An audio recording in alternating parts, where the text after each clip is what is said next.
Run it up, then run it back. Run it up, then run it back. Run it up, run it back. Run it up, then run it back. Oh, it's Monday. We are back in Los Angeles. A new time, at least just for this week, you guys. And joining us, Boogie Cousins is here. How you feeling? Yeah. Feel good, man. Feel good. Happy to be here. Glad to be here. Wow, Chandler, were you about to give him a round of applause? It's just... Wow! Right before he went on air, he already got his first tech of the season. He knocked my coffee down. Thanks for coming. It's a good start. We're all wearing neutrals. I love that for us. We got a lot of basketball to get to. We're going to start with the Lakers. How did this just happen? I did not approve this first story. Snapping the Nuggets' 9-game winning streak. Luka had his best game as a Laker. 32, 10, 7, 4 steals. They beat them in Denver for the first time since the season finale way back in 2022. They're also within 2 games of Denver for the 3 seed in the West. Let's talk championship conversation, Boogie. Does a win like that change anything for you as far as how you see the Lakers? I think it's more so a confidence boost for the Lakers. Obviously, this is a team that's trying to find their identity now. They made a huge move with adding Luka Doncic in the middle of the season. That's a problem within itself, especially when you have a guy like LeBron James also on the team. These are two ball-dominant guys, and the fact that they put together a win like that in the fashion that they did against a team like that, that's a big confidence boost for the Lakers. So I think they're on the right path. I think, moving forward, they're starting to see the identity they can become as a team, and that was a good win for them. So, yeah, and this is the hottest team in the NBA right now, talking about the Nuggets, and they handled them. They played great. And there was some real stuff from J.J. Redick in that post-game interview where he was saying he was jazzed up. He couldn't sleep. He said he was up till 5 in the morning.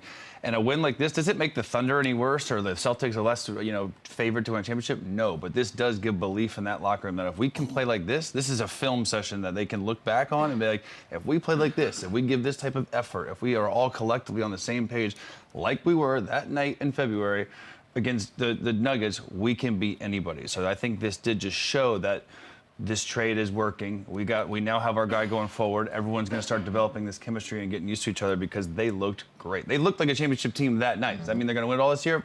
Who knows? But they showed that they can play at a high level and beat anybody. What do you think, Lou? No, I agree. This is a team that you got to take serious at this point. We weren't sure how they were going to bounce back. Them not having a premier big, a big name guy, but they play ball. They're playing small ball and it's working. The only concern of mine is your best player is still 40 years old. Fair. And he is LeBron James, all the accolades in the world. But that's a little concerning. Obviously we just seen Luka just have his first really good game as a Laker. It took him a little while to get his footing. But this is a great start for the Lakers. They're rolling. You can't really criticize them or put them in a bad spot right now. Lou, look at that number. He's not their best player. He's definitely the best player. He's better than Luka Doncic right now? He's been the best player for the Lakers all year. That's fair. That's what I'm saying. He's been the best player for the Lakers all year. Now, Luka just this is the first big game we've seen out of Luka. Before this, it's been some 12s, some 15s, him trying to find it, and that's natural. That's natural when you go to a new team. You're used to being the marquee guy. Like, Luka has played with some talented guys, but he damn sure ain't never played with a LeBron James.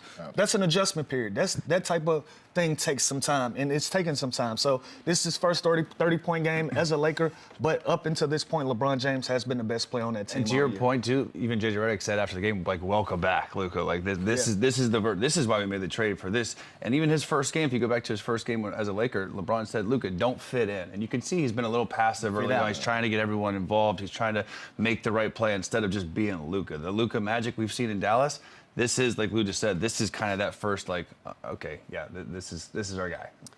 Some fun words said about this one. LeBron after said he's a natural-born wide receiver. Luka is a natural QB. So it's the perfect fit, Lou. We obviously know the resume and everybody that LeBron has played with during the course of his career. Do you think Luka has the chance to be the best fit for him? He got to get some hardware. He got to win a ring. You look at everybody that has paired up with LeBron James, they've gotten a championship out of it. So what was AD? D-line? What was Kyrie? Was he a running back? And what was D-Wade? Was D-Wade a wide receiver tandem? Like, he's had a lot of really, really good players. Everybody that I just named are going to be Hall of Famers, right? And so now we're just starting this journey with him and Luka. Let's see what they put on the table. Now, are they championship worthy?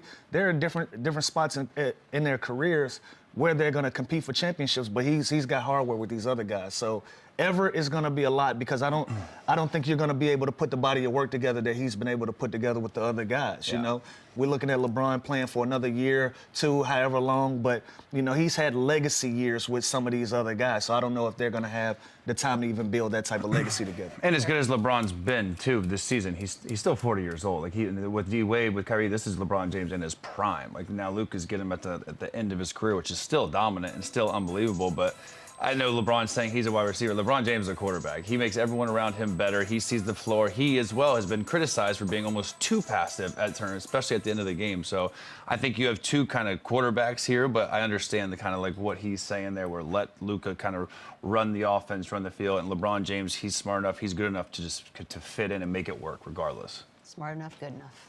Yeah, I agree. I think it's more so when I see that statement, I want to read between the lines. And what he's saying is this is an elite playmaker next to him, something he's rarely had in his career. And as of lately, with his stint with the Lakers, he hasn't had at all. I mean, AD was more so of a finisher. LeBron was more of the playmaker. So having that playmaker on the floor with him now allows LeBron to be a finisher, something we don't get to see often and we haven't seen as much with the Lakers. But I think we see a different version of LeBron. I think, you know, it's not as much added pressure with him making every decision on the floor. I think, you know, this addition of Luka opened up the floor for everybody, including Austin Reeves, including Bowie. And we saw that with their last game. Everybody flowed. Everybody had a chance to play offense.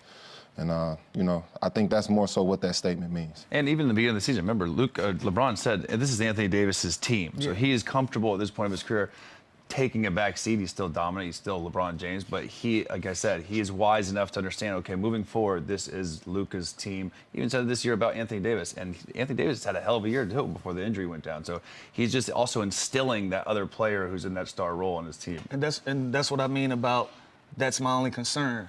The elder statesman is the best player on your team because he's already tried to give those reins to other guys. But he's being LeBron James. And at 40 years old, a bum knee or a bum ankle, knock on wood, not trying to put anything in the water, but that may change the entire course of your whole season going when you're dependent on LeBron to give you heavy minutes, so much action and so much production. Looking ahead to Tuesday, the Lakers will be home now for a 6-game homestand, and on Tuesday they play Dallas. Dun, dun, dun. First game for Luka to face his old team. Chandler, specifically to Luka, what do you expect from him in that one? We should go to this game. This game is it's going to be awesome, and there's going to be a lot of emotion. As professional as they can be by saying it's just another game, it's not. No. It's not, and it's a kind of a traumatic situation he went through. He was surprised, he was shook, and he's going to want to run the score up on these dudes. He's looking over there, he sees they're banged up, he sees AD's out, Gafford's out, like these guys. He's going to try and run the score up on them. He is going to be uber aggressive, and it's not just another game. This is a nasty, nasty breakup out of nowhere, and he wants blood. Yep. Why would anyone even remotely try to tell us it's just another game? Like, I get that you want to sort of politically correct, say the right stuff, whatever, but that is just stupid, Boogie. Like, that is, no one in the world believes that this is just going to be another game. Not at all. I know how I felt when I made my return to the team that traded me, and I was a shark in bloody water, so I expect nothing less from Luka. I think it's going to be a lot of emotion. I think it'll be a lot of annex, and I think he's coming out, you know, firing right away. I think he's going to try to put a statement. Now, this is just another game. No. However, when they go to Dallas, though, that won't be just another game. No. Completely different. Now, this one, cool, you're playing against your former team, but you're going to get cheered in crypto. You will be cheered. Well, when you touch down in Dallas, it's going to be a completely different atmosphere. It's going to be pandemonium. You don't think he'll be cheered there? He's definitely. Absolutely. They're going to cry. No. I'm not saying he'll be booed, but there'll be a lot of emotion in the building. A lot of emotion. A lot of emotion in the building. This is a breakup nobody wanted. Yeah, from the time that he lands, from the time that he takes off, attention will be on Luka Doncic when he touches down in Dallas. Yeah. So will he be cheered? 99.9% of the people there will cheer him. But as far as the emotion goes, as far as the games go, that's when you're going to get the excitement when he goes back to Dallas. This one, you're right. Like, it's going to be more hoopla when he goes back to Dallas, but this game personally, like this, he's still going to run it. He's playing against the team he's playing against the team that bet against him. Like, he's playing, and I want to, you know, it's petty, but like I want to see the interaction with him and Nico. Like, before you do, like, who you know's got to be there, right? Because he was just in San Francisco. He's definitely if he doesn't, he's got to go. He's got to go. Face the music. Nico losing hair by the day, man. God.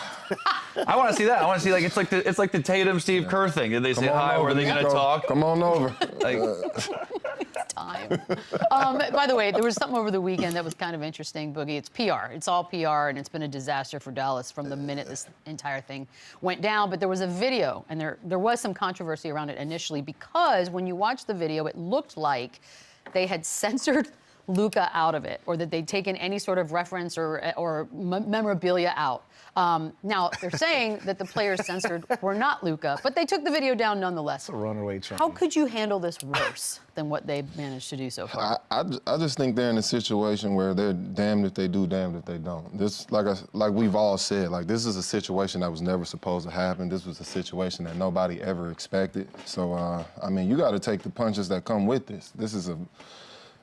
The fan base is very emotional. Everybody involved is very emotional. I just think they're gonna take a lot of crap, maybe for the next 2 years, maybe. You're right. Wow. So this is till they win a championship. Nasty breakup. But Boogie, right? Every single little thing they do, it will be criticized if it even looks remotely wrong or like it's slandering or dissing Luka or trying to pretend like he was never there. All of these things are gonna go under the microscope. But the video was kind of like, you don't have to be a scientist to look at the video and like, well, who y'all bleeping out? Yeah. Like, who's the person? In fairness, when you break up with someone, don't you take down any, just leave them on Instagram? Don't post nothing. Oh, Why? I agree. I wouldn't post a picture with my arm around a girl with her face blurred out. Like, you're not gonna do that. An emoji on her face? Yeah, you're not gonna put an emoji on her face. Just don't post her. Just don't post. My whole thing is if you do though, don't by deleting it, you're omitting guilt. Like you just keep it. If that's what you knew this was gonna be, there's some backlash when you posted the video. PR over there? Like, Nico. I have to. Damn it, Nico! Nico, stop. Nico, just take put a your vacation. phone down. Yeah, airplane mode. Oh, Chandler, I can't wait to get your hot takes on dear. this next subject because it's Joel Embiid related. They lost to the Nets on Saturday. It's a weird ending, a tip-in buzzer beater. 7th straight loss. They are now 12th, 20-36 the record. Embiid was benched in the fourth because he had 14 points in 31 minutes through the first 3 quarters of this thing, and then afterwards, our good buddy, our old pal, Shams Charania reporting that the Sixers and Embiid are now looking for alternatives.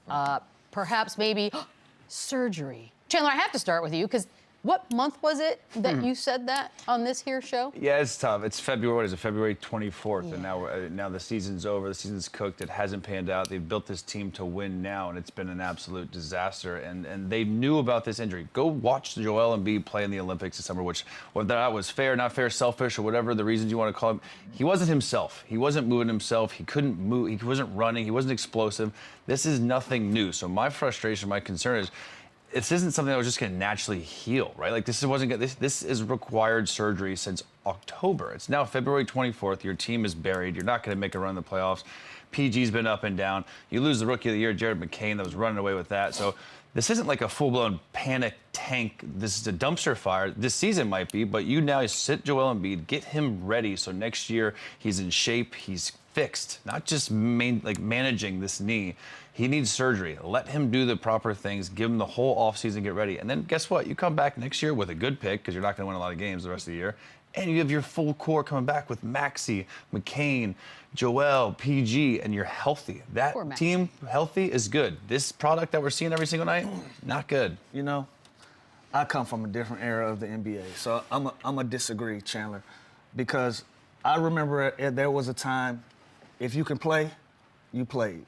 Now, whether you're 100% healthy or not, nobody's playing. Nobody on the court at this point in the season is 100% healthy. I think at this point, with what Joel Embiid is battling, he'll never be 100% healthy again. Okay. So if you're the 76ers and he can physically, and he's cleared to go out there and play, whether it's at the level that he's used to playing or the level of production you're used to getting out of him or not, you got to go out there and play. You got to give the fans what they want. Now, if you're falling short of that and you're not playing at a high level, I get that. But if you're cleared to play basketball, you got to go out on the floor and you got to give yourself an opportunity. You got to give the team an opportunity best you can. Even, Boogie, even the fact that they are now, that's it. We're not winning a championship this year. There's no happy ending in sight for this particular season. And I get what Lou's saying, but isn't there some value in, all right, if surgery is what we're doing, every day that you waste is another day of rehab? I agree. It's the only value. It's the only value. I think I'm more on the side of, shutting them down this season. This season is a wash. Get them healthy, get them ready to go. Let's not wait till the summer to get the surgery. Let's do it now. Then he's missing the beginning of next season. Exactly. So you get it now. You start working this season, going into the next. Hopefully you're 100% healthy. But for me, it's not about the surgery. It's not about, whatever's going with Joel. For me, it's the weight. And you're at the point now in your career where, your weight matters. You've been through injuries. You've been through surgeries. Obviously, it's still a nagging thing. So now it's about holding yourself accountable. Go lose 40 pounds. Obviously, your body can't hold that type of weight. That wear and tear, that pounding on your knees over and over on a nightly basis, it's not going to help your situation. Go lose 40. 40. 40.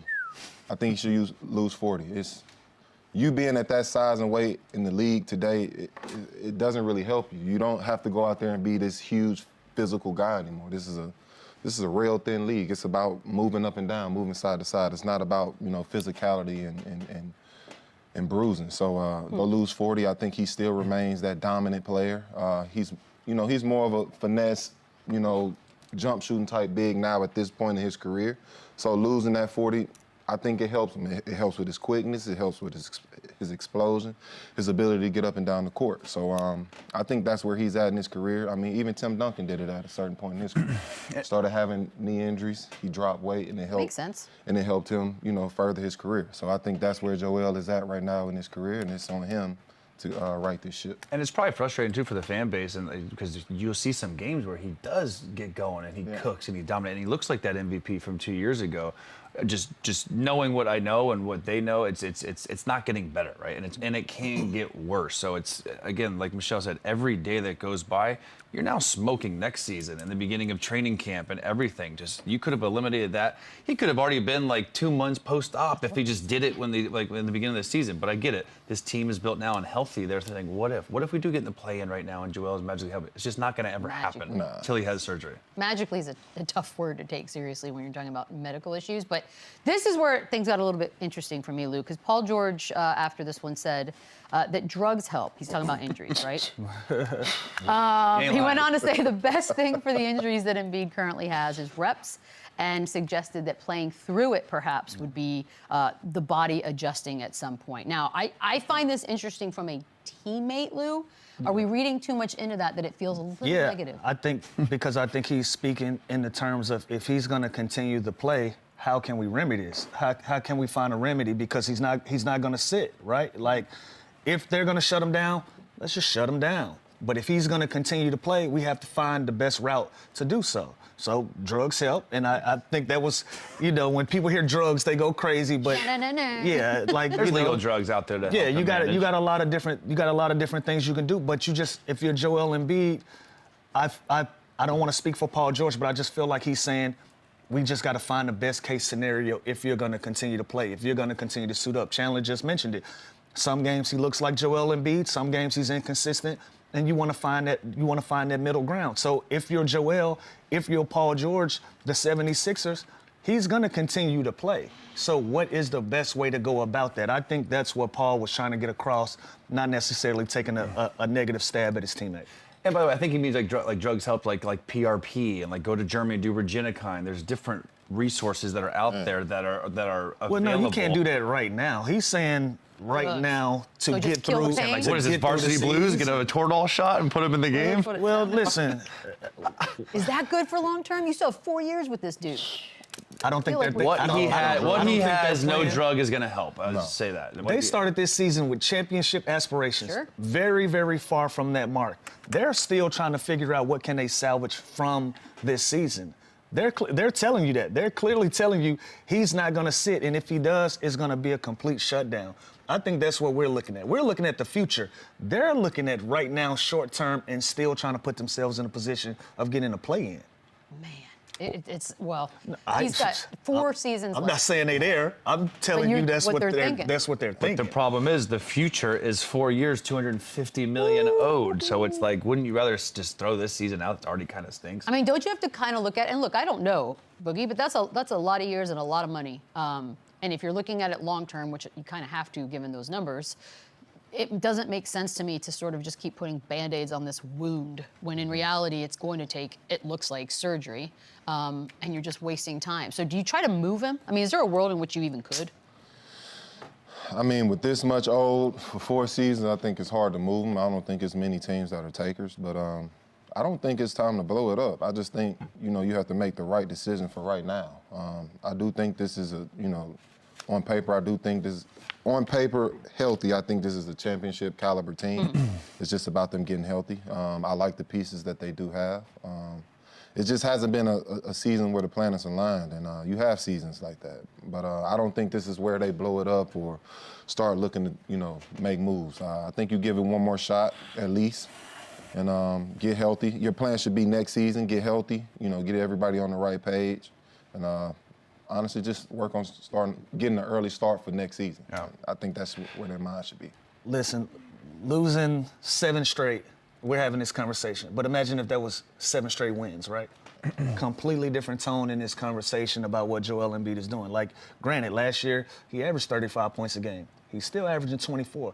And that ain't easy. One leg. Yeah, that's not easy to do. That's not easy to do either. He's just set a standard so high that because he's falling short and he's dealing with these injuries, now we're looking at him like, yo, maybe you should shut it down and the team is struggling. If they had ran out 5 or 6 in a row, we wouldn't even be having this conversation. So I think they feel like they have enough talent to put one of those runs together, and they just haven't done it yet. Daryl Morey said, like, they were just, it could still happen. And at the end of the day, he's going to have to prove that he can stay healthy, whether that's having surgery now, shutting it down, having a good beginning of next year, then maybe teams are more interested in taking on this huge contract, because let's not forget 2 years ago, like Luka said, like we were comparing him to Jokic 3 years ago. It was a debate. Yep. Now, injuries have obviously got him off course a little bit, but when this dude is healthy, he is one of the most dominant players we've ever seen. So he has to find a way to get back, whether it's his weight, whether it's surgery, whatever it is. But it shouldn't be a yard sale in Philly, because like we said, this team, healthy, is really, really good. I hate that we've had to only talk about this all season long with the Sixers. There's never been a moment where we're like, oh, this is a great story about Philadelphia. And they got the Super Bowl. Okay, that's not what Whatever. we're going to take a quick break. When we come back, the New York Knicks. Oh, no. Oof. Run it back, run it up, run it back. Man, you guys, I don't know what to say about the Knicks, but it was not a great weekend. On Friday, they got crushed by Cleveland. Yesterday, they got beaten, and it was probably not even this close, by the Celtics. They are 0-5 against both those teams this season. 3 of the 5 have been by more than 20 points. Boogie, it's a problem, and I get it, and maybe Mitchell Robinson's coming back soon. They seem to say that, but it kind of doesn't bode well for their contender conversation, does it? Man, you know what? I feel a way about these. I love this setup. I love the setup, by the way. And the reason is, you know, we've been bamboozled, man. Well, here we go. There it is. We sat here and allowed the Knicks to put together a championship college team and try to run it back in the NBA. Okay.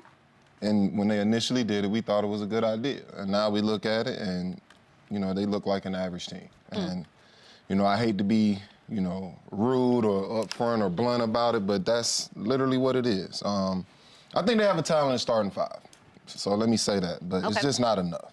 It's not enough with what they're matching up with in the East. It's not enough for the, you know, top dogs in the East as far as contending. I think what we got is just a good team, and I think they'll remain a good team throughout the year, but they'll just be a good team. I don't think. I think they're just a good average team. I think they're better than average, but I think it's level. I think it's levels to it, Boogie. I think what Cleveland and Boston have shown is there is a gap between 1, 2, and 3. Simple and plain. Now, because everybody behind them, they eating. They having their way with everybody behind them. So I gotta say that they're better than average. I ain't gonna give them average. But I think the team that's the defending, that's cool.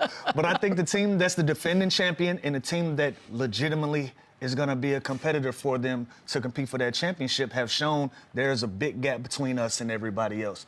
And that's shown with the New York Knicks. Other than that, I think they've had success around the league other than these 2 teams. I mean, 0-5 against those 2 teams is rough. That says a lot. That says a lot. I just can't give them average. That's all I'm saying. I can't give fair. Where's the East that week? Well, but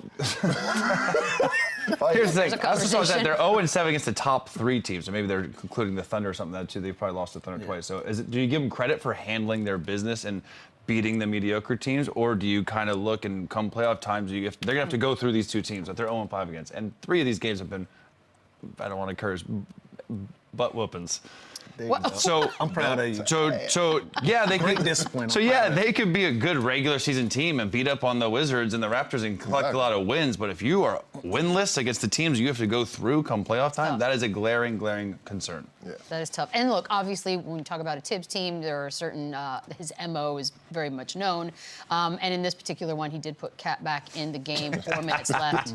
Celtics up 20, and this was after Cat had left a little bit earlier with a bit of a knee issue. Lou, I like Tibbs.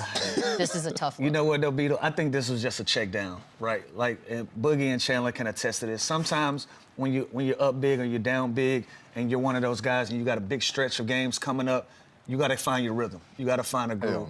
No, you got to find your groove. So I'm not 20 points. No, yeah, I'm not saying that, but I don't even think Tibbs is even worrying about that game. You got a guy that go out with a knee, like let him go find his rhythm, go get some shots up, just see if you can get it going, and then let me get you out of there. But Tibbs has a bad history of doing things like this. I think that's why we don't give him the benefit of the doubt. But I'm not a fan of him doing this. I'm just trying to give reason to the decision. But how are we confused? This is what he does. And again, and the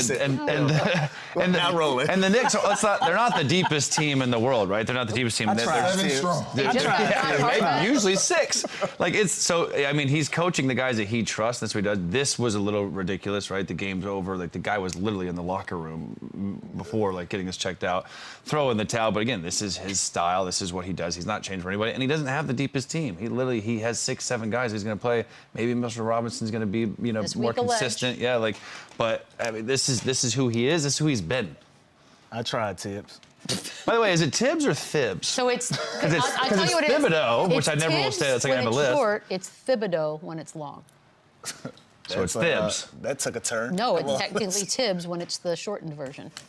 Look, I'm just giving you the Tibbs or Tibbs. You gotta the relax, official brother. word on the It's like screen. Ibiza? Man, Ibiza. come on, Tibbs. Let's get it together, brother. Here's what's frustrating about the Knicks. We know that he doesn't like to play a million guys. However, wouldn't it be nice to get to this point of the season and feel like you had some freshness with your star players? In reality, it feels like they're going to be putting themselves together with just thread by the time we get to the playoffs. Same and that's story. A bummer, man. Yeah, and there are 3 of those. That's part of the reason. I mean, like, they may start off strong, like fresh, but eventually throughout this regular season, they're going to get worn down. And I think that may be a result of, what they're kind of seeing lately as well. It may be fatigue. Like, But you have 3 guys in the top 5 in minutes played. It's Like, insane. that's a It's tough insane. recipe for longevity. Yeah, I don't love it.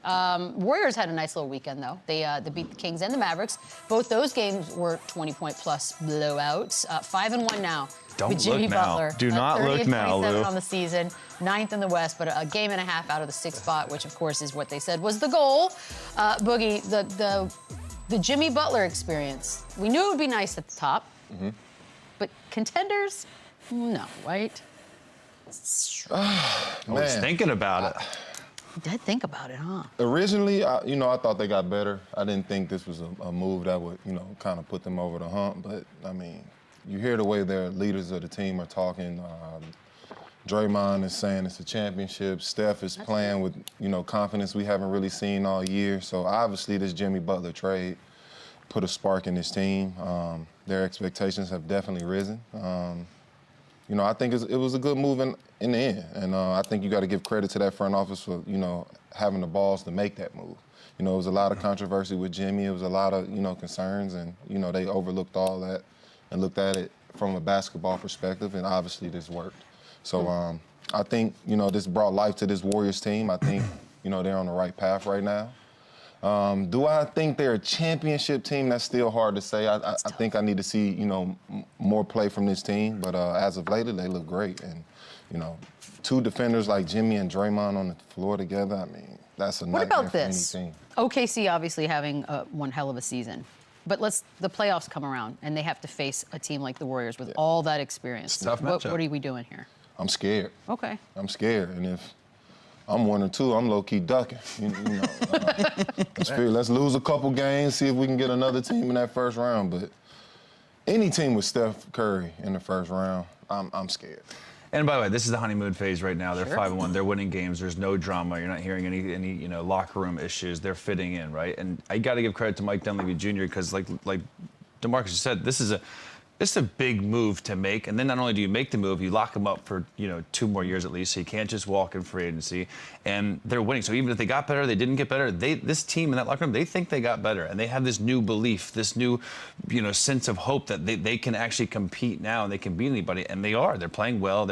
I still have my issues about when they go small and Kuminga's been out. How are they going to work him back in the lineup? But they made this trade and got better and managed to keep their entire youth, their Moody, the Pods, the Kumingas. They didn't get rid of any of those guys and got an all-star and got a dog that is clearly fitting right now with whatever they're doing. So I like it. And again, contender, I don't see it this year, but they're a tough out. Like, someone's got to beat this team 4 times. Like, good luck.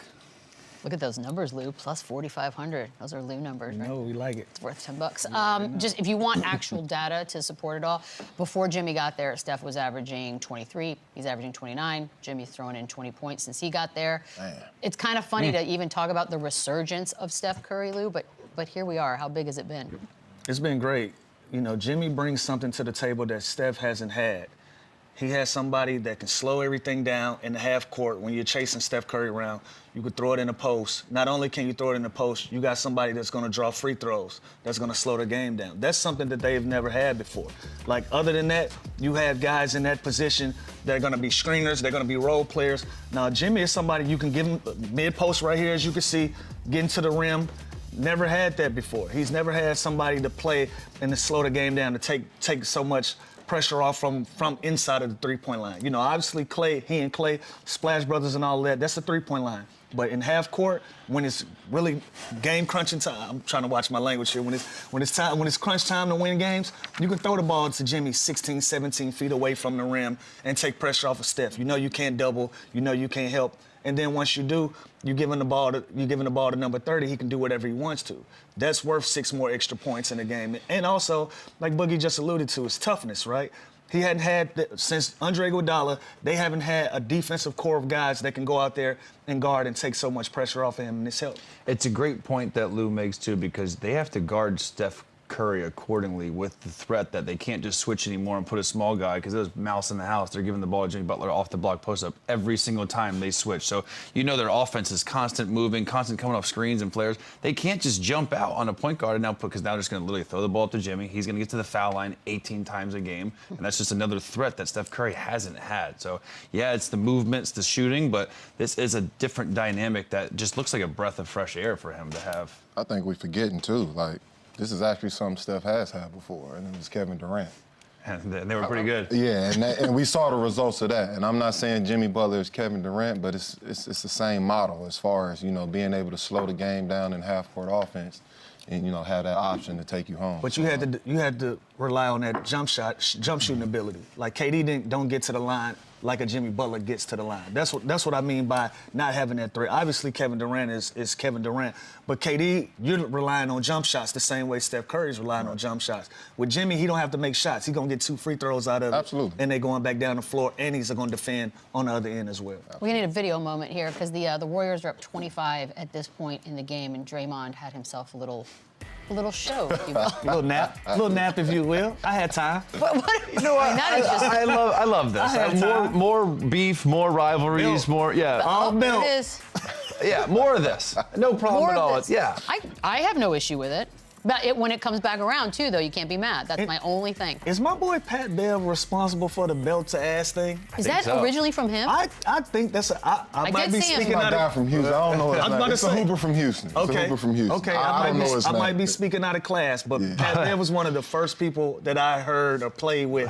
He's been saying that for years. For how long? He's been since we were teammates. He's been saying that. Yeah, How come it's just now getting all this?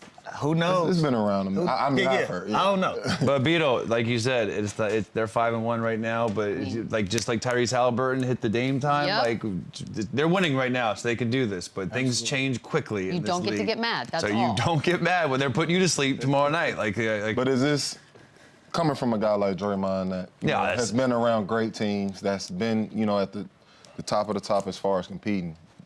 For me, seeing that lets me know that they are building some type of confidence. They're having fun, too. Their energy has changed, and they know something that we don't either. And it may be fool's gold, you know, with this recent win streak, but obviously it's a change in that locker room, and it's for the better. And the Mavericks are the team right above them, too, so there's a little added zhuzh to that one. We'll take a quick break, talk a little Jayson Tatum on the other side.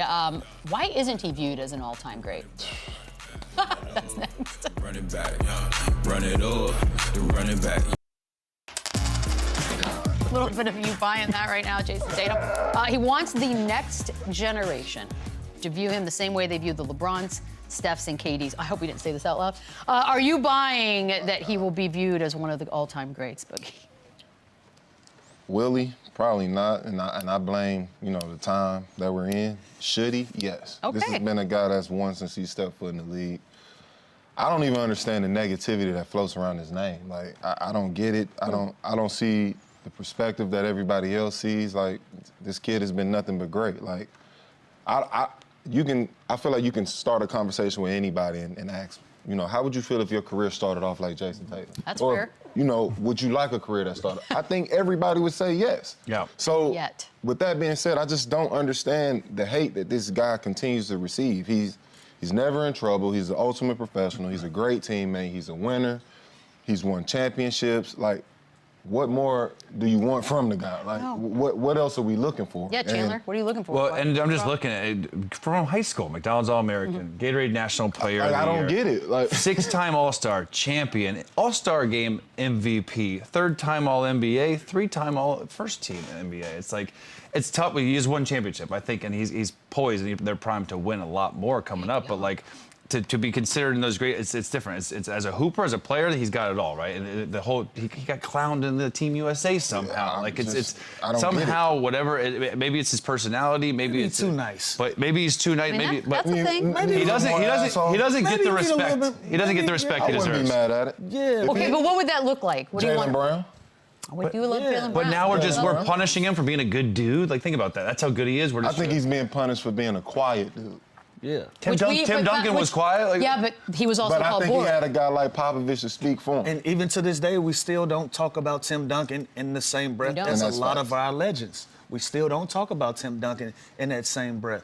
And Jayson Tatum is a victim of that. And I'm saying victim because he's done nothing wrong. Nothing wrong. He's only went out and did his job and competed at a high level and ran up accolades quietly. Yeah. And for some reason, we overlook him, or he doesn't play in the Olympics, and he's the only first-team NBA guy that didn't play in the Olympics. Like, for whatever reason, he continues to be overlooked. So I agree with him in this stance. He wants to be looked at as the great players. Like, think about the phase in his career that he's in. Some of these guys that we just mentioned weren't there at that phase of their career. No. He's eclipsing these guys, and we're still finding a way to overlook them. I agree with him. Is part of the problem that he says stuff like this out loud?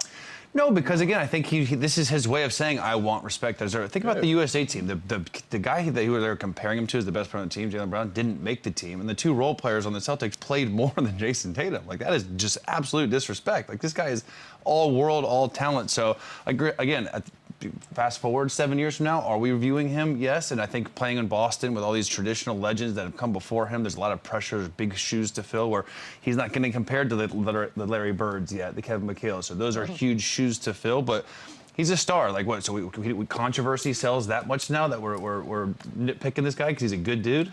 I don't get it, man. Like, it's crazy. I think we're in a time we're living in a time where you don't get your credit and your flowers until it's over. Yeah. Like, while you're living it, while you're in the middle of it, like, all positives are overlooked. And I mean, I don't think this just goes with Jayson Tatum. I think with all sports in general, you don't get your credit in the moment. It's always at the end now. Also, in a lot of industry, I think sometimes the bigger that you are an a-hole, the more you're rewarded. And I think sometimes the opposite is true for people that aren't. Like, if you're just quietly doing it right. Sometimes that's the reality. Nothing happens. He's such a good dude and a good player. We created this narrative last year about him and Jaylen Brown on the same team because they were so dominant and winning. We were like, oh, what's the story? Oh, yeah, Jaylen Brown's better than you. It's like, who cares? Like, what? That's true. We did do that. We were guilty of that as well. I'm going to take an apology there. On Friday, Sean Elliott was on the show, said that the Spurs are not going to tank. Why? Because they need playoff experience. Whatever that looks like, because meanwhile, the Thunder are up there getting playoff experience last season, and we'll have some more this season. So, Lou, do you buy that the experience of playoff basketball is more important than perhaps tanking for the Spurs? For the San Antonio Spurs specifically, yes. Okay. Even without Wemby now, though? Yeah, you got a rich culture, and when you build culture, when you create culture inside of your building and inside of your organization, you gotta live to that standard. They've never had the culture of being a tanking team, and with these young, mind you, they're not going to make the playoffs. No. Let's just be clear. So I feel like the minutes for some of these young guys is going to be vital. It's going to be essential for them moving forward. You know, you got Castle, who's turned into a Rookie of the Year candidate, who's probably going to win Rookie of the Year. You got Vassell, who you just paid. You got these young guys. You got De'Aaron Fox. This is his first time really having a chance to lead a group. Like, let me really lead a different group of guys. I'm in a new atmosphere. I'm in a new environment. Let me really lead before Chris Paul checks out and go on to the next phase of his career. Like, these are going to be moments and experiences that are going to be vital to them moving forward when Wemby gets back. But playoff experience, exactly. They're not going to the playoffs. But for these young guys to have a chance to play extended minutes, to go out there and learn how to lead, learn how to champion their positions and be great in their positions, I think that's going to do. What about getting to like the 10 seed and playing in like an elimination playoff atmosphere? They're not getting there. But is that more valuable? I mean, I had them doing it. Is that more valuable for that group? To get to that position is way more valuable than you tank. I mean, even if you tank, you still got to play some of them. Yeah. They still young guys. Like, where are you going to go? You going to go to the G League? Like, these guys still got to play extended minutes. You might as well make it become. And the future is so bright here. You want to just keep creating good habits. You want to keep having winning ways. So tanking. And that's the only thing the San Antonio Spurs got. Yeah, that's what they do. They are sergeants. That's what they do. And the future is so bright now with Wemby out. Like, it's just the playoffs seem a little far-fetched, but I do think that experience would be valuable. But also, the future is so bright, I don't think it matters either way. That's positive. It makes sense, though. I think this is more so of a case where it's about mindset with what, he's saying. It's more about mindset. It's more about, shifting your standard. Obviously, they want to create a standard with this young group. It's a standard that the Spurs are accustomed to, which is winning ways. But I think it's more about mindset, just having your mind in the right place as far as, where we want to go as a young team. And obviously, this year with Wemby now being out, I don't think the playoffs are a real thing for them. It kind of changed. Absolutely. Yeah. But that's not necessarily a bad thing for them. You put yourself in a position to, have a chance at Cooper Flag. And if not Cooper Flag, a guy like Ace Bailey. Add Ace Bailey to this young core with Wemby and De'Aaron Fox. Whoa. That's a really, really scary team. Whoa. Go ahead and put him down for the next 7. Boogie, you're up next, and it's a Matt Barnes quote. Kobe is ahead of LeBron when it comes to strictly basketball. On and off the Tread court, lightly. LeBron's the all-time lightly, GOAT. Boog. But with basketball, it goes MJ, Kobe, then LeBron. Are you buying the Kobe ahead of LeBron part? I feel like I just... Be safe. I don't want the smoke, bro. I really don't. Don't take the smoke. I love Kobe. That's a good start. I'm going to leave it at that. What? No, you can't. Listen, What about the strictly basketball? Why can't I be politically correct? Strictly basketball. tag me in, I got you. Oh, jeez. Tag me in. Look, this is gonna come down to personal opinion. Of course. It's okay for Matt to feel this way. It's also okay for the person that disagrees with Matt. It's not like you're arguing a real point. All of these guys, it's gonna be a generational conversation. It's gonna be a personal preference conversation. Some people like their star players to carry themselves a certain way, to go about the game in different ways. So that's fine. This is an argument that will never have a clear-cut, understood answer. It doesn't matter what side of the ball you're on. As long as you love one of these guys, that's all that matters. I've never seen you. I've never seen you dodge. I've ever seen you dodge dick smoke before. I don't want this smoke. You dodge a rib. I don't want it. But that was the right one to dodge it, though. Yeah, I don't want it, bro. That's a tricky one. Learn from my mistakes. Just never mind. No, what? Go ahead. I would just say Kobe's he's cut from a different cloth. Like, yet he's a different kind of dude. And he was a hell of a player. I got caught up in this whole rankings thing. Just go Google right now top greatest rankings of NBA player. Kobe Bryant would not be in most people's top 3. I'm just saying, not me. Not me. Just Google it. I'm offering you Wi-Fi and internet just to Google it. Just Google it. Next topic. He's just good. The next topic. You should have just left it what I said, and we could have moved on. We're trying to help you here. No, in fairness, Chandler is just asking people. I'm to just Google simply telling you to Google Yeah. most people's opinion, not mine. Just Google it, and let's see what pops up. Well, I like this falls. next one because the word nostalgia. I appreciate all our greats, man. Really? Appreciate What are you our running greats. for All of them? office? All of them. Every Thank you, single guys. one? Thank you. You are Oh, a two-timing this is- son of a It's gun. only Monday, but you better get something. So I'm saying we got a long week. Let's start it off right. Channing Frye talked a little nostalgia, and he said that's the problem about the Michael Jordan and Kobe Bryant and why it's killing the game. He said that guys don't want to be the face of the league because once you get there, you're going to be criticized for not being MJ, and nobody is actually celebrated at this point. So I think that's an interesting one. How about this?